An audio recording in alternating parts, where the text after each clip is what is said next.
my wrestling peeps? It's your boy E here with the GSMC Wrestling Laureate Podcast. Hope you guys are having an amazing midweek. Today is Wednesday, which my friends like to call, hump day. Don't get too excited. Don't get too excited. It just means that you're over that hill.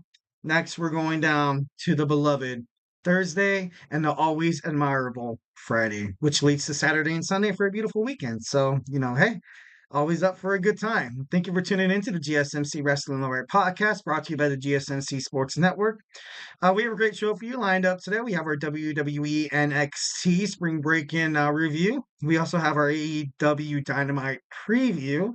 And we're also going to talk about, with the WWE Draft right around the corner, we have our memorable WWE Draft moments. This is I think this is going to be pretty big, pretty entertaining. Obviously, a lot of things that you should know as a wrestling fan that kind of shaped the draft, that kind of helped become the reason why they continue to do it, the reason why they continue to do the brand split, and just like an overall, just an insightful, analytical, and statistical reason why the WWE draft has been so successful in WWE. So we're going to talk about that. We're going to cap it all off. We're going to talk about our Wednesday night superstar spotlight. We're going to talk about Athena. Athena in Ring of Honor is a dominant champion. She has a 500-day Ring of Honor World Women's Championship reign. So we're going to talk a little bit about that. Kind of like where she came from, how she became a WWE star, how she became a WWE NXT force to be reckoned with, and eventually wounding up in Ring of Honor and having the success she's having today. But before we move forward, I want to remind you guys to use the tips and donations link. We get a number of questions that come in during the show from viewers like you. So to ensure that your question gets read on air all over the world, I ask you to use the tips and donations link at the gsmcpodcast.net with your questions. Just put your questions on top so we can talk about it. Tell me what you like. Tell me what you don't like. Tell me what you want to talk about in this wrestling podcast. Tell me certain opinions. We love opinions here. And we love, of course, wrestling fandom subjectives always. And this also, leave a positive review, guys. Here at the GSMC Sports Network, we love peace, love, and positivity. So don't be afraid to hit that tips to donations link at the GSMC podcast.net, so you can talk to me. Talk to this good looking guy right here. I'm just kidding. No, I'm not that good looking. Not that good looking. No, I'm just kidding. All right, let's go ahead and jump on into it. We have our WWE NXT review. Obviously, kind of the first time I've kind of gotten, this whole aspect of WWE NXT kind of going through like a week 1, week 2. Much I kind of had it compared to WrestleMania night 1 and night 2. Overall, it was a really, really good weekly show. I know it's not necessarily called a pay-per-view or a main event. We can call it a weekly event. The WWE NXT put on Spring Break in night 1, and it was pretty good. Absolutely pretty good. The moment it began, you kind of saw Nick Aldis, Adam Pearce, and General Manager Ava through the WWE NXT, stating that WWE NXT will never be the same after the draft. Via, General Manager Ava, which is actually pretty cool. That has like a lot of people just like excited, kind of get people ready for this NXT brand that's gonna sooner or later end up on the CW. Kind of being that, you have Raw, which is going to Netflix. You have SmackDown, it's gonna stay on Fox, and now you have WWE NXT going to the CW, which is, obviously big for the brand, number one, big for the organization, WWE as a whole, number two, and number three, just really, really awesome for these wrestlers who have put in so much time and effort to kind of be broadcasted on, channels other than the USA Network, other than the Peacock, other than any WWE Network streaming services. And that's exciting. That's exciting. So I really hope that what they're doing right here is good for the company, mostly good for the talent, because the talent overall, yeah, you can have crafty storylines. Absolutely. You can have great WWE creative or just wrestling in general. You can have great creative writers, but you can't do crap without willing superstars, athletic superstars that are willing to do anything to kind of put your brand over, that that Mount Everest that you kind of have to go over to become a successful company in the pro wrestling industry. So yeah, NXT kind of, we look forward to good things. First, we're going to talk about our the NXT Women's World Championship match between Lyra Valkyrie and Tatum Paxley and the defending champion Roxanne Perez. It was a pretty good match. It was a very, very good match. I really liked it how Tatum Paxley kind of started off with that kind of like a demonic, kind of evil demon kind of crawling toward Lyra Valkyrie, and Valkyrie was like, "Hey, like what, like what's going on here? Like what the heck?" It kind of reminded me like kind of like a Wyatt family kind of thing. It wouldn't surprise me with the newborn Wyatt family coming out with Bo Dallas. Wouldn't surprise me. Maybe she's that. Maybe she becomes one of the members. It wouldn't surprise me at all. Obviously, she has the talent. She has the in-ring capabilities to put on a decent match, and also she has that storyline. Potential where she can perhaps be like that dark side of the new Bo Dallas, Uncle Howdy, Wyatt family rendition, perhaps. So I thought, all in all, I thought it was pretty good. I thought all three girls did a phenomenal job keeping the match mostly entertained. It was a great match. You had a bunch of near falls here and there, and you had the fans on their toes on the edge of their seats, counting 1, 2, and then she can't finish it. She can't finish it, and that kept going on and on and on, leading to just building up this foreshadowing to an amazing finish, building up and building up and building up. Kind of like if you can't relate to it in terms of sports, kind of like imagine you're reading a really good book. You're reading a really good book, chapter after chapter after chapter, to the point where you're reading, and you can't put it down. That's kind of what WWE wants to accomplish in terms of their superstars and in terms of the storylines that they're trying to portray and trying to kind of have a successful business or wrestling promotion, which I think WWE NXT is doing an absolute fantastic job. The sky's the limit for them, and this wrestling showdown honestly proved to me that WWE NXT can very much keep up with the ratings such as Raw or WWE SmackDown. So, good for the girls. Great for the girls. So it turned out Roxanne Perez, like I kind of thought about it. Well, like I kind of mentioned last podcast, when a wrestling promotion does a triple threat match, you kind of have that, that opportunity for the champion on the heel side to kind of find a way to steal the victory. And she very much did. Tatum Paxley had Lyra Valkyrie rolled up, ready for the 3 count. Even the referee was like 1, 2, and then he was like, "Oh my god!" And then she came in and covered Tatum Paxley, and Roxanne Perez got that victory. It was like 1, 2, 3. It was kind of crazy because they went from like a victory pin to another victory pin, and then you're like, "Whoa!" Like as a fan, I know I was like, how did this happen? How did how did Tatum Paxley lose this match?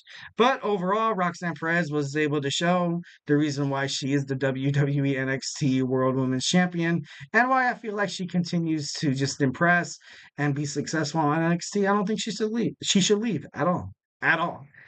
So I thought that was pretty cool. Next, you have the Tony D'Angelo family against the No Quarter Catch crew. You had ultimately you saw the No Quarter Catch crew mostly had this match won. It was crazy. You kind of had those miscues from the guys, obviously, the Heritage Cup champions. And then you had the Tony D'Angelo family kind of like not playing possum. I don't want to say playing possum because a possum is never dead until it's scraped off the road. And that's kind of what what the D'Angelo family kind of did in sense of this match is that they just kind of like once again me making metaphors and comparisons. Kind of imagine boxing. Boxing. Sometimes you take the round one, you might get beaten, you might lose the points, but ultimately you take the round one, you're just sizing your opponent. You're finding out what their capabilities are, their stamina, their endurance, any like sort of special jabs or moves or like overhook punches. But ultimately, it's working in your favor. And I think throughout this match, the D'Angelo family was kind of doing that. And ultimately, at the end, they defeated a no quarter catch crew. No surprise. And they pointed to them and they were like, "Hey, we want our payment. We want our payment. We were helping you guys out. I don't want to see you guys, sleeping with the fishes." Like, like kind of like, that Italian, stuff like that. So ultimately, I think that they're going to kind of head toward a Heritage Cup championship between the top dog, the Don, Tony D'Angelo, and probably one of the guys for the No Quarter Catch crew. I can't put my thumb on it. With the whole Drew Gulak thing happening with Ronda Rousey and how he might be, excommunicated from the WWE due to a backstage incident, and in terms of sexual harassment, in terms of Ronda Rousey and Drew Gulak. Although Drew Gulak says it was a misunderstanding, but we'll just wait till that all figures out to kind of unpack that. So honestly, I want to see the D'Angelo family continue to have success in the WWE, kind of have that WWE NXT, kind of like that appeal, kind of like that entertainment that just brings you week after week after week, kind of like a McMahon Helmsley era.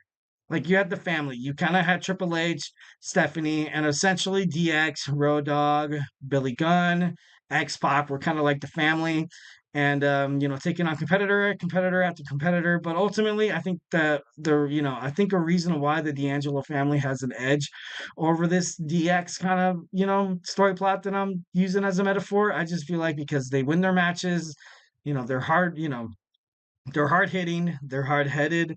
It's like a smash mouth wrestling match. And honestly, that's the reason why I think the Don Tony D'Angelo deserves another title run in WWE NXT. So, I think that's pretty cool.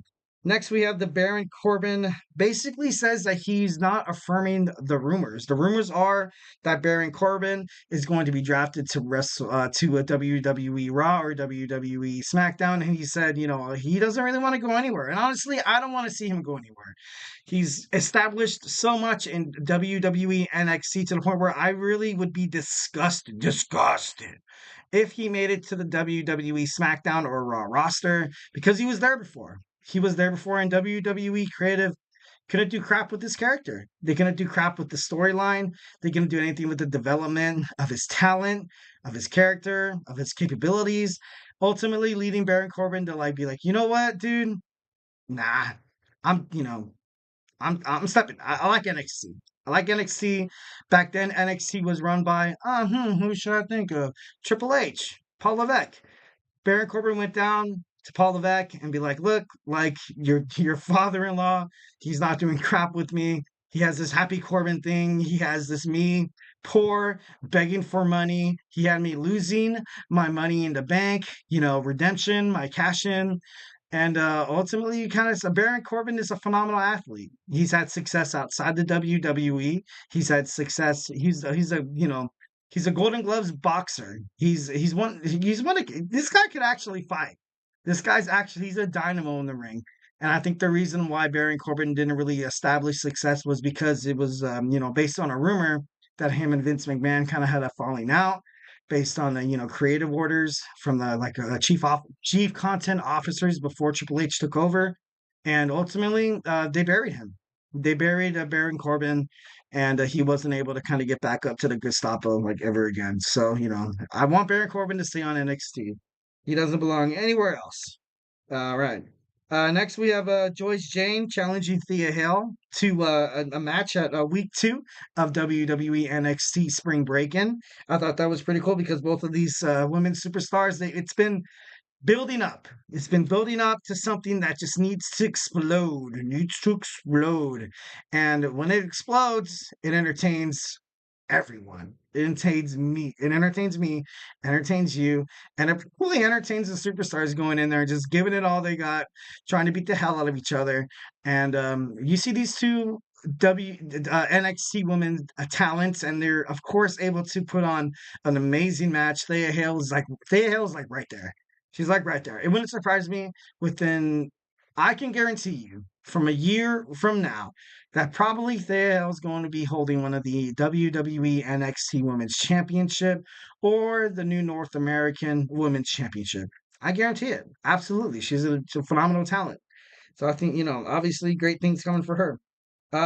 Next, we kind of have Ava, the general manager of WWE NXT, announcing for the first time ever it's going to be a women's underground match between Natalia and Lola Vice. Natalia ultimately she was followed by Petrovich, and also you kind of have it was like so shocking that Lola Vice, she didn't have somebody standing in her corner, nobody, no talent spotter, no trainer. And Ava asked, he's like, okay, who's gonna be your trainer? Then all of a sudden, bam, the Queen of Spades comes out. You see Shayna Baszler come out, which kind of makes me believe that Shayna Baszler is ultimately coming back to WWE NXT, which is good for Baszler. I like that for her. Like once again, a talent that made it up to the main card, Raw and SmackDown, and they couldn't really do much with her talent. So she's gonna come back to NXT, the first ever WWE NXT star to hold the Women's World Championship twice. Ultimately, you kind of have to think and common sense that Shayna Baszler belongs in NXT once again. So, pretty cool with that. Next we have Soruka against Blair Davenport in the beach brawl. It kind of honestly, but this could be totally me. I'm a violent, I'm not take that back. I'm not a violent guy. I love the Attitude Era. So, I kind of like watching violent wrestling, especially how much they kind of took to kind of build up toward this match. You had Blair Davenport like interfering in Lola Vice's match with Sol Ruka, costing her a chance at like potentially a WWE NXT Women's World Championship contendership. But I don't know. It just felt like for two superstars that, and the announcer kept saying it. These women hate each other. These women hate each other. I was like, dude, for two women to hate each other, or just two individuals whatsoever, you would expect like so much violence, more weapons. But once again, I know WWE is totally PG. Maybe that could be a possibility of why we didn't really get so many table cash throughs or so many chair shots or something like that.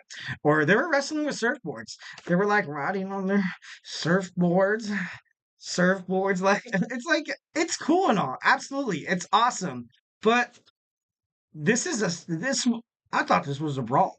I thought this was a brawl. I thought this was you walk into a bar brawl and you walk in there and instead of people like drinking beers and throwing bottles at each other, they're sipping tea and throwing crumpets at each other. Like, "Hi, hey, he." I'm just kidding. I'm like, not trying to, not trying to denounce the whole teas and crumpets and stuff like that. That's a cultural thing. I respect that. But anyways, I thought it could have been better. I really thought it could have been better. When they went through that picnic table, I was like, all right, this is gonna get started. This is gonna get started. They went through the table, and after that, the match ended. And I was like a build up. Imagine being left on that cliffhanger.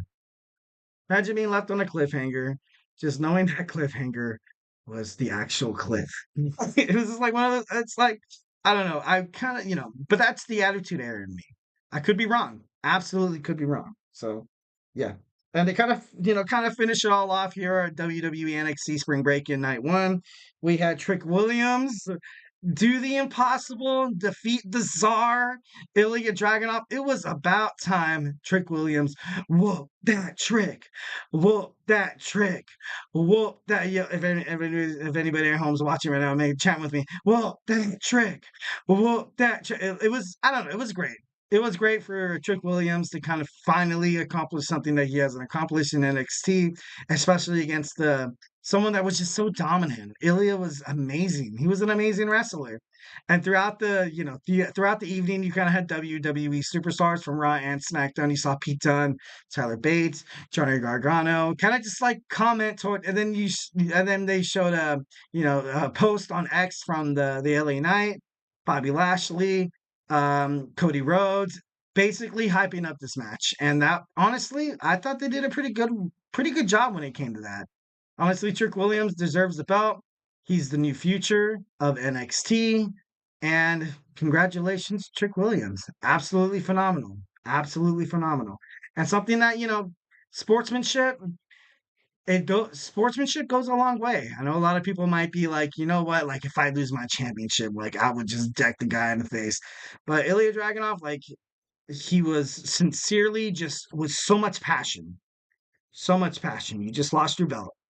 You look into the face of the guy who beat you, grab him, give him a little smooch on the smooch on the cheek, and just embrace him because he knows that Trick Williams is going to take this brand to the next level. And also, he kind of thinks about it. He's like, my era is done. One, I hope Trick does well on NXT because I love NXT. I love NXT, but I'm also speaking on behalf of Ilya Dragunov. And he also looks at, his future toward Raw and SmackDown. And it's kind of grim to say, and I hope it doesn't happen to Ilya, but very few superstars, and I mean very few superstars, has made it from the NXT roster and made success in a long-term quality storyline or booking with Raw or SmackDown. That's just in the past. Perhaps the Paul Levesque era is going to promise something different. Hopefully it does. But you can just kind of sense like that emotion. Like he knew his time in NXT was up. He knew his time as NXT was up. Usually superstars are so excited to go to Raw or SmackDown for the draft. But then you kind of think back and you think back on the history and you're like, man, I had so much fun here. So much success. Getting to know the guys, personnel, referees, announcers, the fans. And now it's gone. Now you move on to Raw, SmackDown, more of like a cutthroat kind of industry entertainment. And you kind of hope the best. You kind of hope for the best with Ilya and hope that he's not one of those superstars like Cameron Grimes, Keith Lee, Aleister Black, basically everybody on 205 Live, Cedric Alexander, Mustafa Ali, who, they lost their minutes of fame and all of a sudden they went down and quite frankly haven't really made it back up to the Gestapo. So, we wish the best for Ilya Dragunov in the upcoming WWE Draft. Well, next, don't go anywhere. We're going to talk about our AEW Dynamite preview. AEW Dynasty had they had an amazing matches. They kind of had new champions crowned, champions retained, but ultimately left us with a bunch of questions to interpret. So, hey, don't go anywhere. I feel like I'm losing my mind. Is everybody in the world blind? Please, Lord, give me a sign, a sign. I feel like I'm losing my mind. Is everybody in the world blind? Please, Lord, give me a sign, a sign. I wanna be the greatest. Everybody on the fake shit. I look around and feel like everybody is the fakest. I make this every day and I'm impatient, hoping one day I blow up from the basement. Statement, the top is so vacant. I don't hear shit that I think is amazing. Waiting for my day when I'm playing sold out shows for 1,000 faces. Hey, give me that crown, get in my way and to be put down. It ain't your place, all this my town. If I want that shit, then I'll get it right now.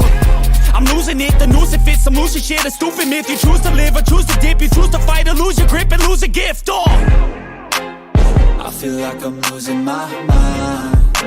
Is everybody in the world blind? Please, Lord, give me a sign, a sign. I feel like I'm losing my mind. Is everybody in the world blind?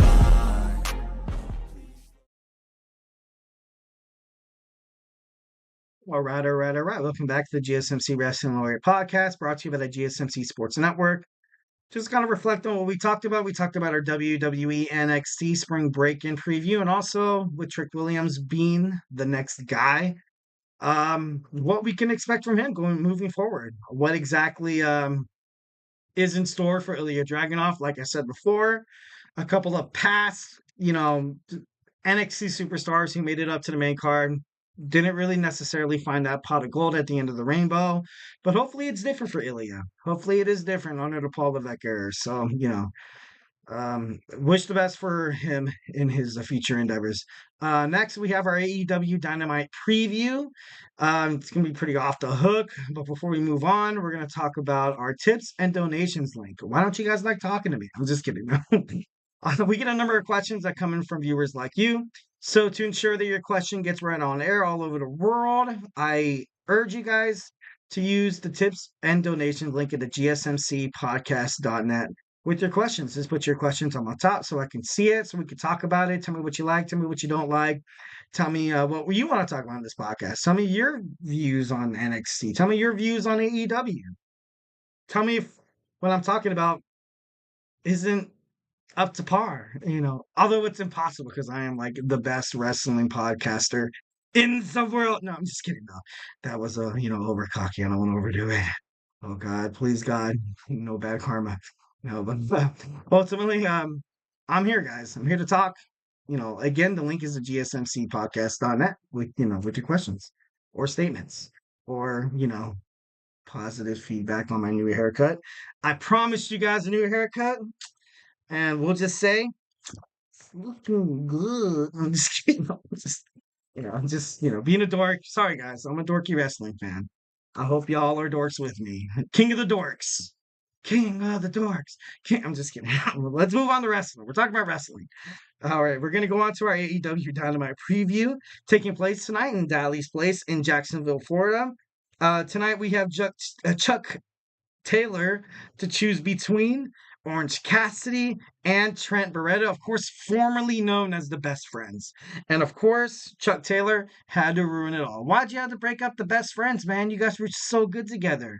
Usually it's that one, like, that selfish, like, those ambitions. It's like, you know what? You want to be a singles guy wrestler? Go and get out of here, man. Get out of here.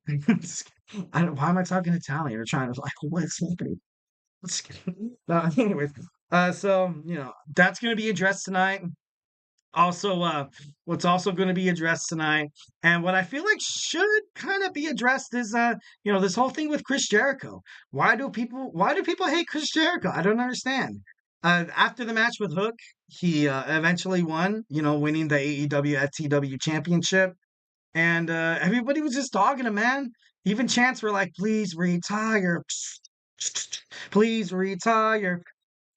And like, do you guys know what Chris Jericho has done for your brand? Do you AEW, fans know exactly who the Ayatollah of rock and rolla is? Like, and by all means, yes, I'm a WWE fan, and yes, I watched Chris Jericho growing up, and I maybe might have kind of like a biased point of view toward this, but ultimately, you kind of have to think of, kind of these things before you go ahead and, insult him like that. You know what I mean? Well, starting off, we have he joined AEW in the startup in of January 19. So this guy has been with you since the beginning of 2019. Unbelievable. So he was there during the pre-pandemic where where you had this startup of, yeah, let's build a wrestling promotion to take down Vince McMahon. And everyone's like, have you seen wrestling promotions that tried to take down Vince McMahon? Guess what? They're unemployed or they're employed by Vince McMahon. So that's something you have to admire Jericho on. And also you have him sticking during the pandemic. The pandemic where people were urged to stay at home. There was no ticket sales, no merchandise, nothing at the stadium going down. So whenever it was like, yeah, can we have a wrestling fandom at your arena? They're like, why? Why, think if you're the owner of the MGM Grand in Las Vegas. Hey, can we have a pay-per-view of wrestling at your venue? And think of, are you selling tickets? No. Huh. Do we get a percentage of the merchandise being sold at the venue? No. Huh. That's a big pass on this on this end. You know what I mean? Like, it's a no-brainer. And I feel like a lot of people don't give Chris Jericho kind of like that credit. And he was the inaugural AEW World Champion. Usually when a world champion is crowned, you think back in terms of like WWE, the NWA, also a TNA. You kind of make sure that first guy that you crown as champion. Look at Cody Rhodes in this new Paul Levesque era. I know it's not a new promotion, and I might be comparing apples to oranges here, but essentially it's the same thing. Essentially, you kind of have a new era of wrestling.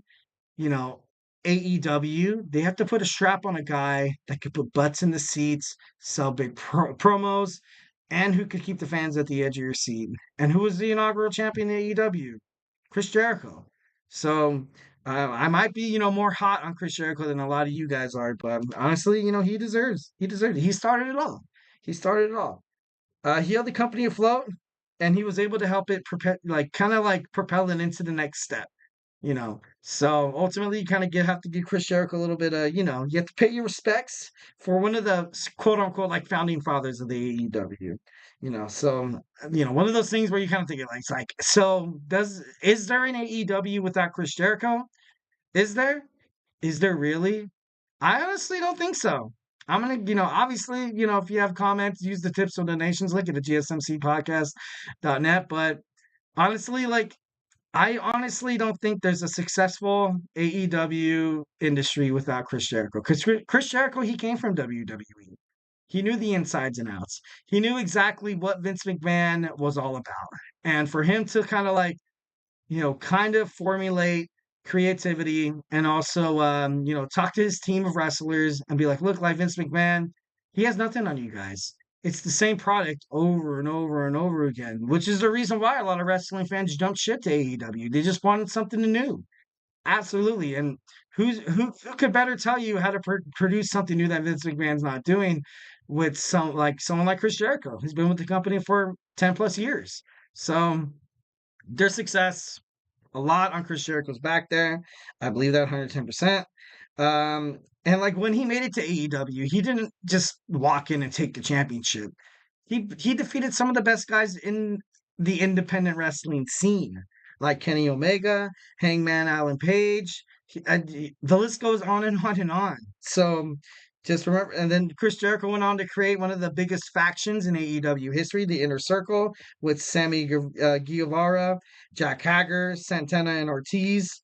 And if you think about it, the best thing about Chris Jericho is that he can really honestly be inserted into any type of stable, fandom, storyline, or title picture. And it just fits. It works. Chris Jericho works with everything. He's like salt or he's like butter. When in terms of like, potatoes, you add no, what is it? Oh man. I work as a chef at freaking senior living facility. And I heard somebody once say that cheese makes everything better. And so is Chris Jericho the cheese of AEW? Perhaps. Perhaps. That's pretty cool. He might cause, I'm just kidding. No, we're not going there. We're not going there. But ultimately, Chris Jericho does a lot of, you can honestly kind of sum up his career in AEW as an experienced veteran that was signed to bring credibility to a young promotion like AEW. They needed somebody like that, like Chris Jericho. And he was honestly one of the key attractions in AEW from week after week after week in terms of television broadcast. So, honestly, next time you AEW fans are ready to boo the Ayatollah of Rock and Roller Chris Jericho, just remember that he's done quite a bit for you. He's done quite a bit for you. You got to pay your respects, bro. All right, well, moving on to AEW. I know I went on a rant there a little bit, and we're kind of running short on time. So much to get to with a little amount of time. Next, we're going to talk about Willow of Nightingale. She's going to have a title celebration tonight. Well, title celebration tonight. Um, I think it's going to be interrupted by Mercedes Moné, obvi. We also have the Julia Hart, former WWE TBS champion, probably is going to find a way to crash it. Um, Ultimately, I feel like something's going to happen here that's going to force like a triple threat match going toward Double or Nothing in Las Vegas. But honestly, like, it's been confirmed that Julia Hart wasn't behind the blackout attack on Mercedes Moné. I don't know how much Willow of Nightingale has to do with it, but it doesn't look good. It doesn't look good right now. Mercedes Moné, she doesn't trust anybody. Kind of like when in terms of like a new wrestler, like a new coworker, you walk in any place and you're like DTA, bro. Stone Cold Steve Austin's DTA. Don't trust anybody. And that's kind of what Mercedes Moné's doing toward like Willow of Nightingale. And of course, you kind of have that nostalgia effect. Willow of Nightingale was the last person Mercedes Moné fought in her match where she was ultimately pushed off the top rope, headed toward the outside, landed on the concrete, breaking her foot and basically in half. And she was told by the doctors that she would never, ever, ever make it back to the wrestling scene ever again. Ultimately, she's back. And against who in her first match? Willow of Nightingale. So nothing like a little bit of uh, justifiable poetry, so to speak. And so we have a match between Mina Shirakawa against Anna Jay. I've been high on Anna Jay for the longest time. I think that she's going to get a push in AEW, probably sooner than later, or maybe perhaps Impact Wrestling, but her time is definitely coming. And to kind of finish it off, we have our Swerve Strickland, Kyle Fletcher match in the AEW World Championship Eliminator. Kyle Fletcher has been kind of like the new kid on the block. He's kind of the new sauce. He's a new sauce. So, he definitely has what it takes to be a champion. Against Swerve, newly champion who won it at AEW, defeated you know, the the impossible. He did the impossible and defeated the Samoan submission machine in Samoa Joe. But honestly, I don't see really Kyle Fletcher like kind of being over right now with the company. So I think more or less this is kind of just like a nice little match for Swerve to kind of introduce himself as the AEW World Heavyweight Champion and probably come out the AEW World Champion. Well, of course, I don't think this is a title contention match, but yeah. Anyways, so hey, our next topic we're going to talk about with WWE Draft in the mix, especially happening in like 2 days on Friday Night SmackDown. We're going to talk about memorable WWE Draft moments that kind of help, kind of stake a claim that careers are changed at the WWE Draft, and sometimes legends are made. So hey, don't go anywhere. Looking for your daily fix of sports talk without having to pay for it? GSMC Sports Network is available on YouTube. Just search GSMC Sports Network. Get your fix of daily sports talk shows on YouTube, absolutely free. NFL, college football, NBA, MLB, MMA, UFC, fantasy football, and so much more. GSMC Sports Network has shows running all day long, with new sports shows starting every 2 hours. Just like on your favorite cable sports channel, except GSMC Sports Network is absolutely free. Just search GSMC Sports Network on YouTube to catch one of your new favorite shows, like the GSMC College Football Podcast, Chip Shot Football Podcast, Hoops and Heels Women's Sports Podcast, GSMC Basketball Podcast, and so many more. Check it out for yourself. GSMC Sports Network, now available on YouTube absolutely free. Search GSMC Sports Network on YouTube right now.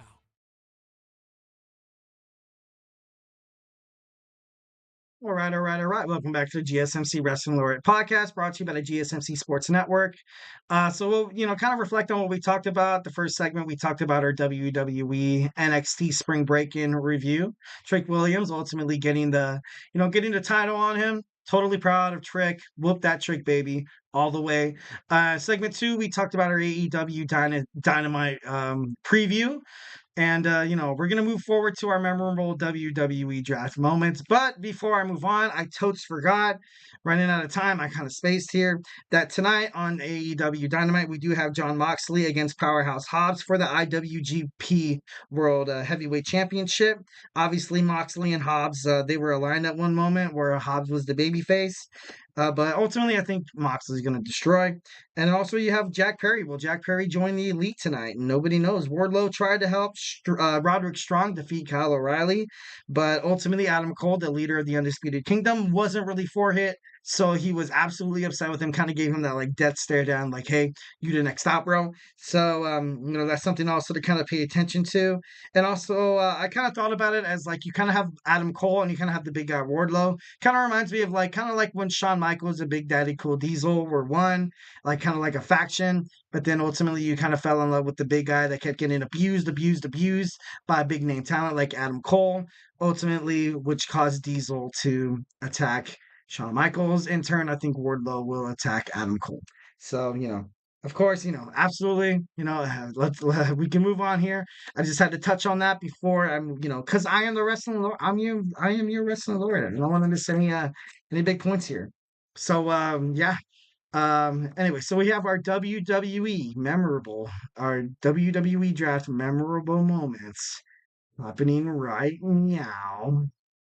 All right, next, let's go ahead and start from the beginning here. First, we're going to talk about our definitely a memorable WWE Draft moment. Has to be 2002, where Ric Flair, as the drafting manager for Monday Night Raw, ultimately drafted the NWO as a whole. The NWO was kind of not, kind of like decadently not fresh off the boat in terms of WCW. To be honest, you kind of have the bootleg NWO, which I kind of like to, kind of like to phrase. And I'm not trying to dig on any of those superstars that were part of that.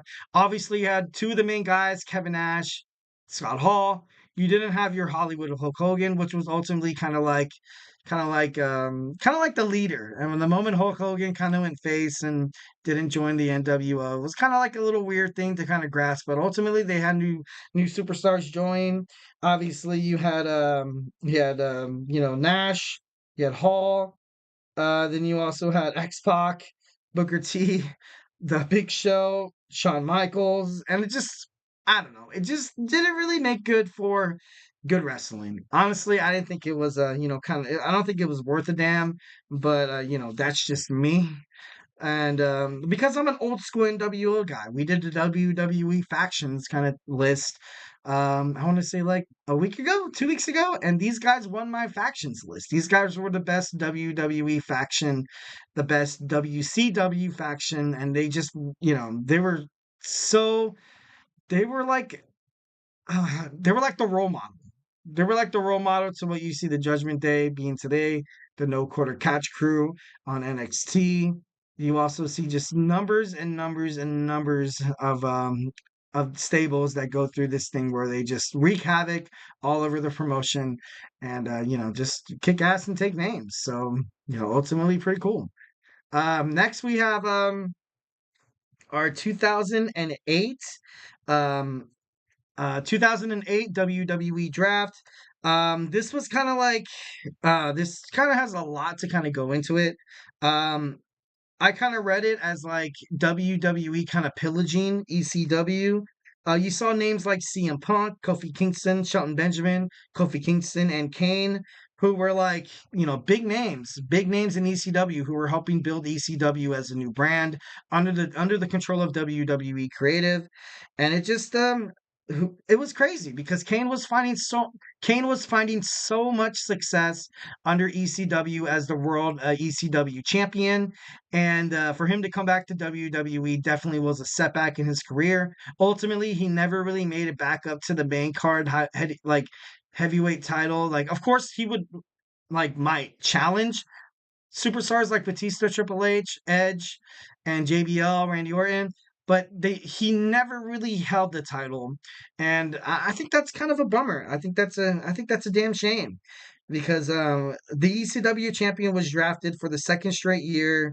ECW lost their champion, which is crazy, absolutely crazy. So essentially, you're kind of setting up ECW for unsuccess here. You had then you also had the GMs for ECW. You kind of have to think about it. You had Paul Heyman, which was good. You had Armando Estrada and Teddy Long. Why didn't Paul Heyman stay with the brand that he tried to push for years on years? It's because Paul Heyman wanted ECW to thrive in a company, and Vince McMahon didn't want that. He really honestly did not want that. He really, I think it's. Mm, of course, I don't want to be that conspiracy wrestling theorist, but I think it was pure sabotage by Vince. Absolutely. 100%. I feel like it was pure sabotage that Vince kind of saw, what Eric Bischoff was doing with Raw and kind of saw what Paul Heyman was doing with ECW, and he didn't like it. And you got to think about, essentially Heyman and Eric Bischoff were fired in 2006 at the same time. You had the ECW guy, you had the WCW guy. You have complete control over. The moment they start bringing up something that's not, familiar to you and the way you want to do things, absolutely control freak Vince McMahon was. And like, you just kind of have new innovative ideas, and he's like, no, we're gonna do that, or this and that and the other, and like they get fired, and it just kind of sucks. Paul Heyman essentially wanted CM Punk to be the ECW champion over Lashley. Bobby Lashley, and automatically, like, he's an amazing superstar, amazing talent. But imagine if CM Punk kind of got the push before he got the push when he got the push. I know that sounded so weird and so confusing, but stay with me. Uh, so basically, what I'm saying is CM Punk could have been a way bigger superstar than he is now if he would have got pushed earlier with perhaps the ECW brand. Maybe something could have happened more. Maybe they could have developed something to kind of help CM Punk stay where he didn't have to take that hiatus, where he didn't have to do the pipe bomb dog and John Cena and Triple H and management. Like maybe it all could have ended differently if he just would have let, Paul Heyman kind of do his thing.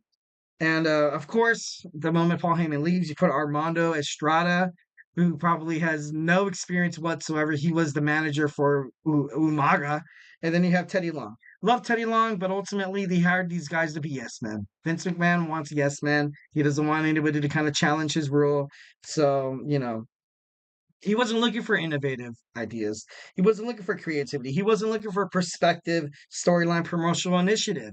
And it killed ECW. It killed ECW in the new age that they were trying to bring something up, ultimately. And that just makes you want to think that I really hope that WWE NXT doesn't really end up like that. Under the Paul Levesque era, I highly doubt it. Because people felt kind of like what you think about WWE NXT today. Well, not today, but recent years, that many wrestlers felt being drafted to ECW back in the day was something kind of like a demotion. Kind of like a demotion. Kind of like when you saw like Ember Moon go back down to NXT. When you saw Finn Balor work down there for a little bit because they couldn't really, decide what to do with him. Like kind of where you have AOP going down now with the Final Testament and Baron Corbin. Like, some people might view this as a demotion, but hopefully WWE knows what they're doing now. Hopefully, Shawn Michaels and Paul Levesque know what they're doing now. Don't make the same mistakes your father-in-law did, kid. Don't make them. So also there was less time and devotion and energy that went into the brand, which kind of makes me a little relieved because obviously NXT has a lot more attention and a lot more energy than ECW was, back during the 2006, 2008 kind of area in terms of like Paul Heyman and stuff like that. So yeah. Next, we had Triple H being drafted to SmackDown in 2004. Triple H was an undisputed champion, so he kind of had the free will to kind of go back and forth, to kind of do whatever the heck he wanted. But after losing the title, Triple H became exclusive to Monday Night Raw, but was ultimately the hottest free agent in the market. After being drafted to SmackDown, Triple H fought SmackDown champion Eddie Guerrero, which became his only match for SmackDown.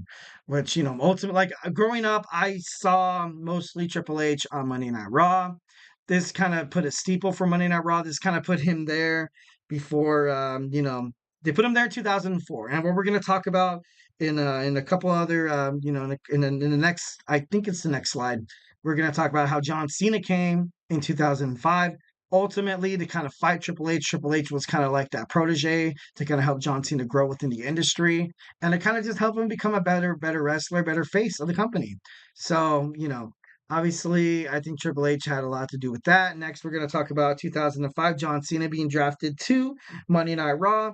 For the first time, a current heavyweight champion was drafted to another brand.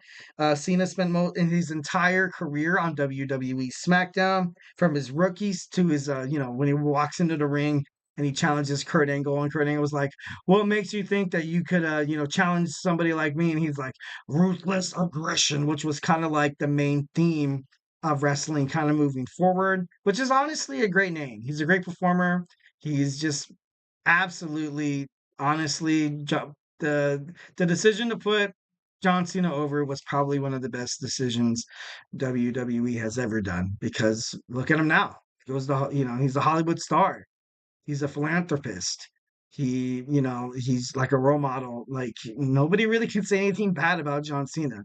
So yeah, that's what I got. And like I felt like when John Cena was drafted to Raw, he was kind of like the face, and that was like the passing of the torch to Triple H to be like, look, all right, now it's kind of John Cena's show. All right, well, how with this segment kind of going on, it would be kind of silly for me not to kind of bring up the 2002 The Rock being drafted to SmackDown. This is he was the inaugural WWE draft #1 draft pick in the WWE draft history, which is pretty cool. And you got to think about it. There's superstars like The Undertaker, Kurt Angle, RVD, Booker T, Hulk Hogan, Brock Lesnar, and so many more that were advertised in this draft, and he didn't take them. The draft that they decided to go #1, Vince McMahon picked The Rock. The Rock, which he probably thought The Rock was going to stay within the company longer than he did. But, ultimately they needed somebody big like The Rock to stay on there. WWF around 2002 was sued by the World Wildlife Foundation for, causing them to rebrand. I feel like that's the huge reason why they went to WWE and split up the shows, and also for money revenue and live shows. Um, WWE was mostly known by WWF the whole entire time. And you also have to realize that the internet isn't what it used to be. The internet, now you can kind of type something like WWF, and you'll see like pandas and like and bears hugging or whatever the Wildlife Foundation's about. And you're like, wait a minute, this isn't wrestling. What happened? Where did they go? Nowadays in modern day internet, they're like, oh, did you mean WWE? But back then they didn't have that. So essentially, your product name or your business name was kind of like the integrity, was kind of like what your audience looked for in terms of, trying to find a reason why to watch you. I know that, sound a little confusing, but like back then, you didn't have the internet. The internet, you didn't have specific words or phrases to kind of help you find out what the hell you're trying to look for in the first place. Back then, they were like, all right, we basically lost all of our name. We got to kind of start from scratch here. WWE, splitting it into brands. I think that, obviously that is now proved to kind of be like a money idea by Vince McMahon. But ultimately, I think the way it kind of brought up was, kind of bad. So, yeah. I kind of liked how once when they kind of initiated the whole WWE thing, it was WWF. And then they did a commercial where it's like, get the F out of here. Like, I don't know, I thought that was pretty cool. I was like, oh my God, like so so innovative, like it's so impressive. Oh my God. Like I just thought it was funny as hell. I thought it was funny as hell. Absolutely. And honestly, you kind of had McMahon, Ric Flair represent both brands. Their feud came to an end in June of 2002, where McMahon defeated Ric Flair in a no holds barred match. Which honestly, if Vince McMahon wasn't egomaniac, which would never happen. Ric Flair is one of the best wrestlers in wrestling history. For him to kind of fight Vince McMahon and lose in a no holds barred match just basically greased up Vince's ego more than it needed to be. So ultimately, we all know that Ric Flair probably should have won that match, but Vince had he kind of had this this determination to kind of bury WCW, basically anybody who didn't come up during his reign. So yeah. So the general managers eventually ended up being Stephanie McMahon and Eric Bischoff. So, obviously, like I said before, Vince McMahon uh, fired Paul Heyman, also fired Eric Bischoff, basically due to creative concerns about potentially people giving them the credit other than himself. So, ponder on that however you want. Um, you know, you can leave me a chat at the tips and donations link at the gsmcpodcast.net. But hey, if you're cool with it, let's go ahead and move on to our next segment, our fourth and final segment. We're going to talk about our Wednesday Superstar Spotlight. We're going to talk about Athena, a Ring of Honor, obviously the longest reigning Ring of Honor Women's Champion. So hey, don't go anywhere.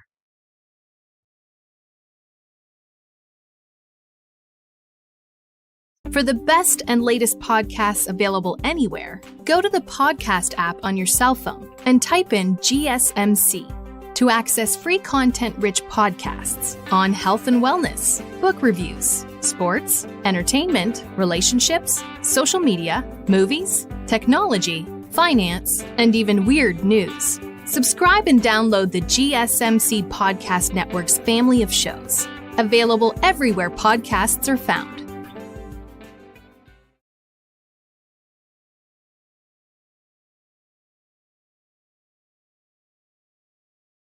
Hello, hello, hello. Welcome back to the GSMC Wrestling Laureate Podcast, brought to you by the GSMC Sports Network. Just kind of reiterate what we talked about. Our segment one, we talked about our WWE NXT Spring Breakin review. We talked about our AEW Dynamite preview. We also talked about memorable WWE Draft moments. And just kind of cap it all off here, we have our Wednesday night Superstar Spotlight. So, hey, without further ado, let's go on and dig on into it. Tonight, without further ado, we're going to talk about Athena. Athena, formerly known as Ember Moon. She has a couple names under the independent wrestling circuit. Miss her to hell. Miss her to hell. Wish that she stayed on WWE, but there's always a future. A guy can hope, can he? Next we have moving on, we kind of have Athena celebrates a 500-day reign as the Ring of Honor Women's Champion. That's impressive. That's unprecedented. That's something that a lot of people don't kind of see in modern day. I know when people see like the Roman Reigns and stuff like that, or when they might see a 500 title day reign, and they might be like, oh, I'm used to kind of seeing that. But that's the guys, that's the dudes.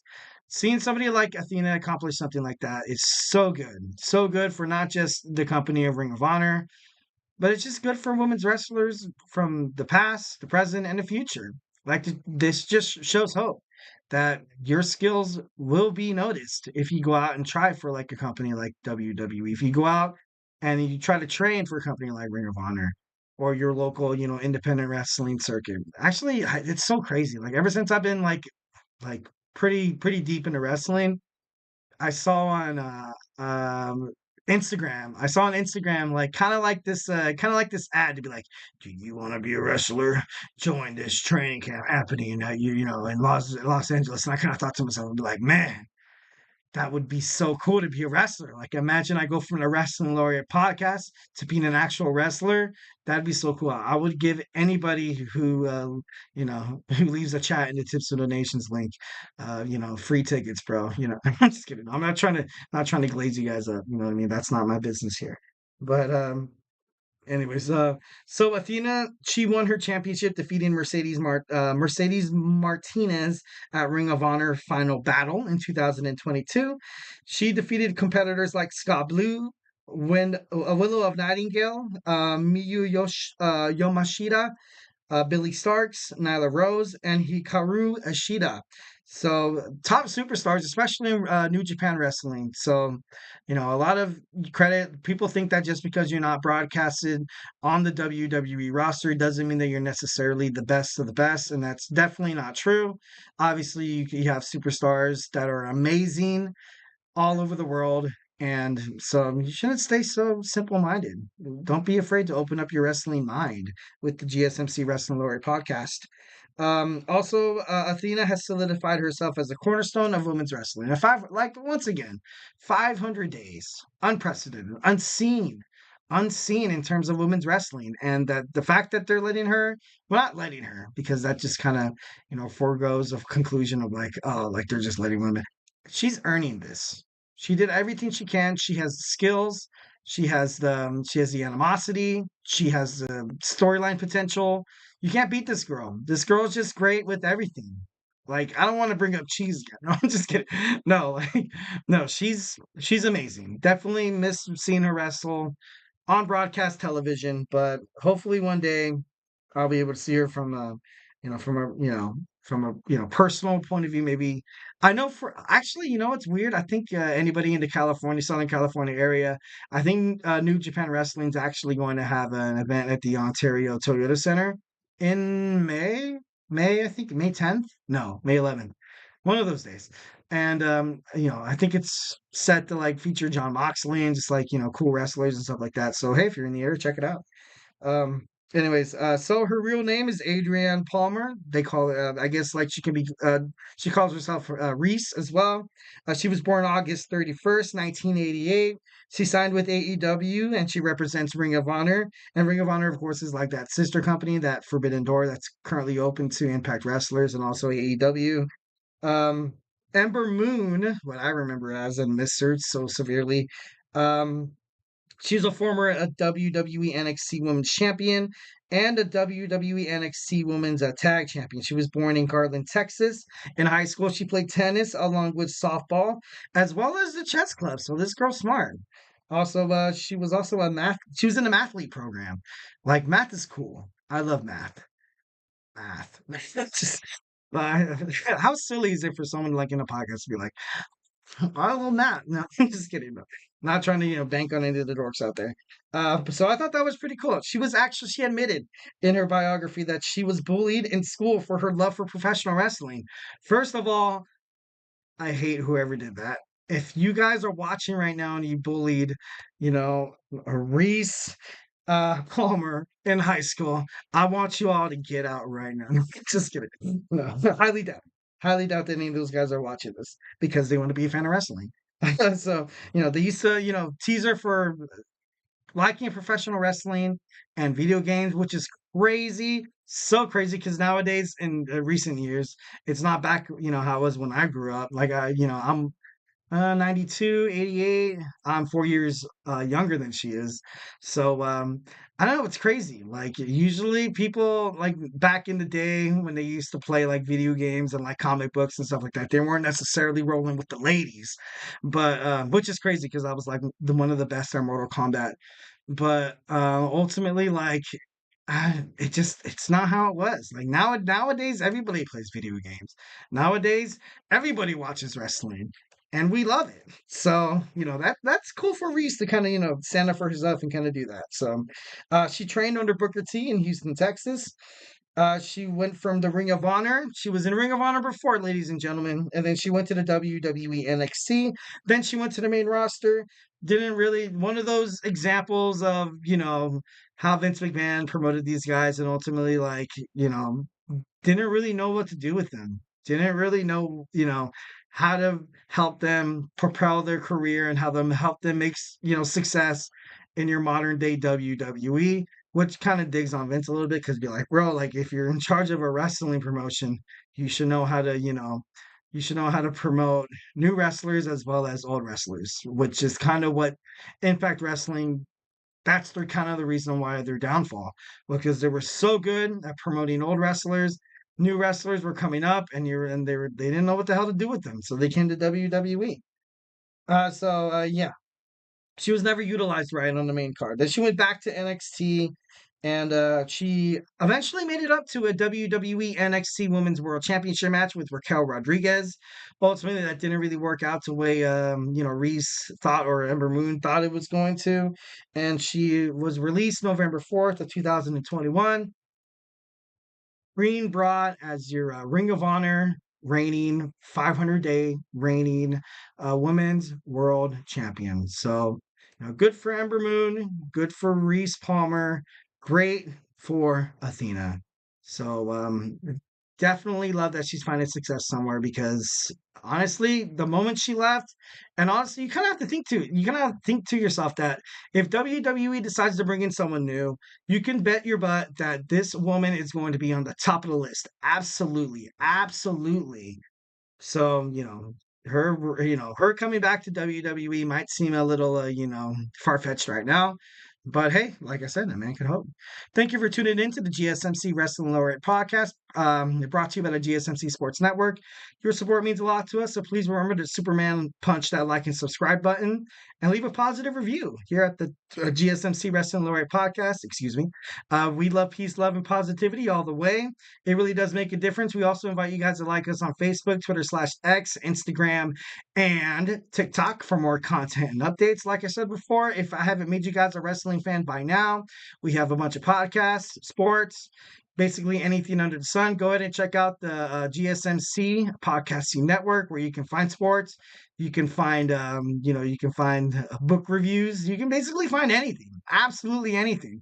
Just get lost with your new family of podcasting, the bloodline that is the GSMC Sports Network. No, I'm just kidding. No, I'm not just kidding that it's not that damn good because it is that damn good. No, but like I said, we have my man Sam on baseball, TJ and Jeremy on sports, Kenneth on football, and we have the Andrew Tate show. So yeah, just get lost with us in the entertainment conglomerate that is the GSMC Podcasting Network, or not, and regret being a part of something really awesome and badass. So anyways, thank you once again, and have a phenomenal day. Enjoy the rest of your week, guys. Mm-hmm. Mm-hmm. Mm-hmm. Let's go. I wake up to a little bit of drool on my pillow, feel like it's gonna be a bad day. Yeah, I'm tired of shit, and the coffee ain't hit yet, damn, ain't that great. I don't wanna go to work. Mm-hmm. Mm-hmm. Mm-hmm. Let's go.